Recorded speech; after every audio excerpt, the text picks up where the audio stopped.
I remember that day like it was yesterday. Tom and I had just returned from vacation, and in the parking lot near our house I saw for the first time a van with the inscription "Moving." New neighbors. A strange premonition flashed through me, although there was no reason to worry. We lived in a quiet neighborhood, and I was always happy when young families moved here. I came closer to say hello, and saw a girl about my age, tall, with long blonde hair and a bright smile. "Hi, I'm Jessica," she said, and held out her hand. It looks like the soul of the company. And even too friendly, especially with my Tom. A couple of weeks later, Jessica was already acting like we were best friends. She often stopped by to borrow salt, asked for help with the boxes, or just stayed to chat over a glass of wine. At first, I liked it. I'd been dreaming of a friend in the neighborhood for a long time. But very soon I started noticing little things. How she laughed at all of Tom's jokes, even the stupidest ones. How she looked at him for a long time. And once, I returned home earlier, and found them together in the kitchen. They were standing too close, and they jumped away from each other too fast when I entered. Tom became weird. He started staying late at work, forgetting about our plans, and disappearing into his phone more often. I tried not to think about the worst, but the uneasy feeling grew every day. One evening, when he fell asleep on the couch, I noticed that his phone was vibrating. I didn't want to be that girl, but curiosity won out. There were missed calls from Jay. And the messages he quickly deleted. I didn't have time to read everything, but I saw enough. "You were incredible today, I miss you already." My heart sank. But I decided not to make a scene. As long as there is no proof, I will observe. I started keeping a diary. Yes, like in teen TV shows. I wrote down all the oddities, when she stayed there, when Jessica showed up at our place, what excuses she had. It helped me feel in control. One day I put a dictaphone in the kitchen. I didn't know what exactly I was waiting for, but an inner voice screamed that the truth was closer than I thought. And she was too close. In the recording I listened to that night, I could hear their voices. They spoke in whispers, but clearly. "She doesn't suspect anything," Jessica said, and Tom replied, "You're the best thing that's ever happened to me." My hand was shaking. I realized it was more than just flirting. The next day, Jessica came with cupcakes. As if nothing had happened. With her perfect smile and a bow in her hair. I looked at her and felt like there was something poisonous hidden under that mask of friendliness. She told me how much she misses her ex-boyfriend, how difficult it is to be alone, and how she misses true love. It was almost funny how easily she lied.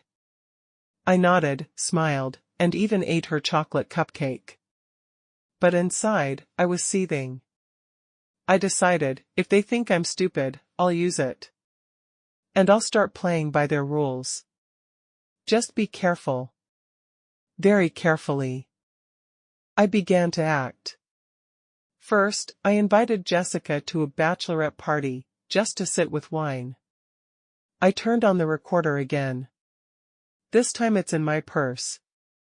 And she asked a couple of innocent questions. "Have you ever been in love with a married man?" I asked casually. She laughed. "Well, sometimes life throws up strange surprises." She talked more than she needed to. She mentioned the unforgettable secret and how hard it is for her to keep it all to herself. It seemed to me that she almost wanted to be exposed. When she left, I listened back to the recording. That still wasn't enough, but now I knew she wasn't just flirting with Tom. She's in love. Or maybe she's possessed. I started pretending. She acted like everything was fine. I cooked Tom his favorite pasta, laughed at his stories. He relaxed. I thought the storm had passed. Meanwhile, I was looking for clues.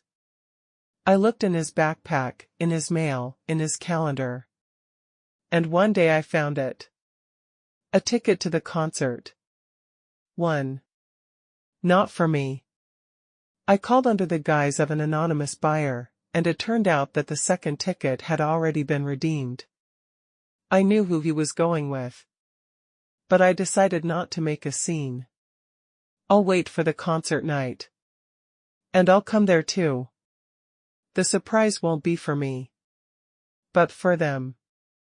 I dressed simply but effectively. Dark dress, red lipstick. I bought a ticket to the same sector, but a little further away to observe. They came, and I noticed them right away. Tom was holding Jessica's hand. She was whispering something in his ear and laughing. And at that moment, it didn't hurt me, it became evil. They thought I was naive. That I wouldn't see anything. But now everything was in front of my eyes. I didn't come over. I just made a video. And I sent it to my email. Now I have everything I need. It remains to decide how I use it. Next day, I wrote a letter. Without signatures. Without threats. It's just the truth. I know. I have proof. You've ruined more than just a relationship. I printed out photos from the concert, cut out phrases from the correspondence, and added a screenshot from the dictaphone. Everything is anonymous. And I put it in Jessica's drawer. The next day, she did not go outside. And Tom became strangely silent. He felt something. I didn't say a word. Let them guess. Let them think which one of them will break first. Because it's not over yet. That night, Tom came to my bedroom and said, "We need to talk." He looked scared, like a hunted animal. Jessica isn't answering her phone, and he thinks she's gone. I looked at him and nodded. As if it really matters to me. "Did you know everything?" he asked. I didn't say anything. He didn't deserve an answer. And then he started crying. Yes, my grown-up, strong Tom. He started crying like a child.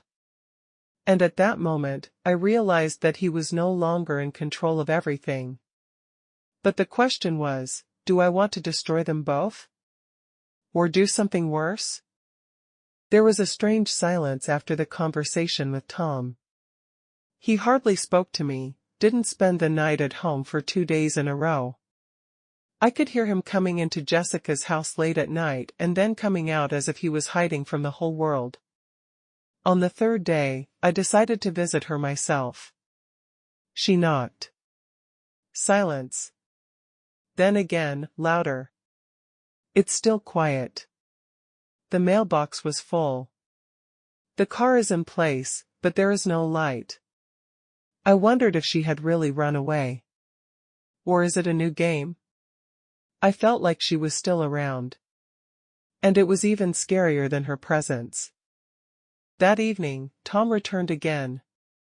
He sat across from me like a man with nothing to lose.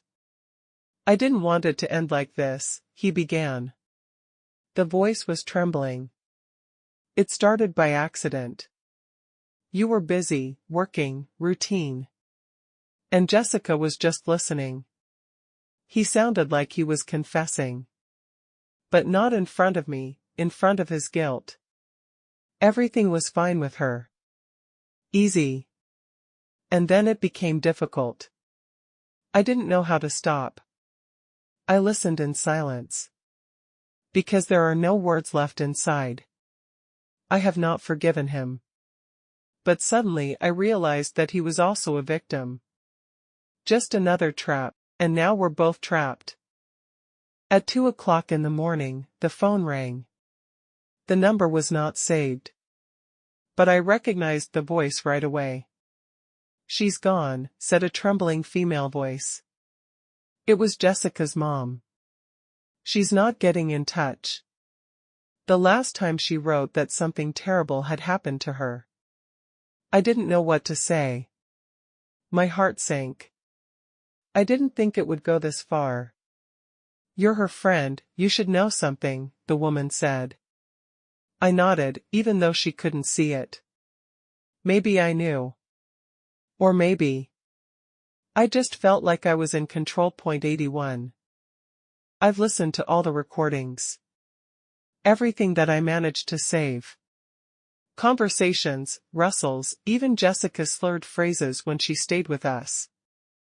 And suddenly, in one of the files, there was a phrase that gave me goosebumps. "If she finds out, it's the end. But maybe it's even better this way." I rewound it. She repeated it again.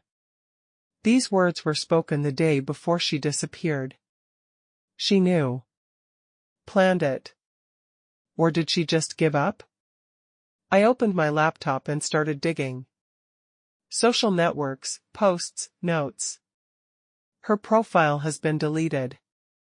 The photos are gone. It was as if she had been wiped off the face of the earth. But people don't just disappear. Especially people like Jessica. The next morning, I went out into the yard. It had rained and the ground was wet. I went to the fence between our house and hers. And there, by the gate, were footprints, boot prints. Fresh ones. They led to her house. I called Tom, but he left early. So I was alone. I followed the tracks like the heroine of a cheap thriller. My heart was pounding. I went to the back door and noticed that it was ajar. It was a mess inside. Everything is upside down. But not like after the theft, rather, as if someone was looking for something. Or he left a message.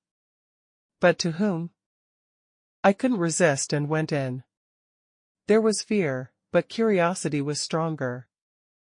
Jessica's bedroom was in perfect order, unlike the rest of the house. Only one cupboard was ajar. I pulled the handle. There's an envelope inside.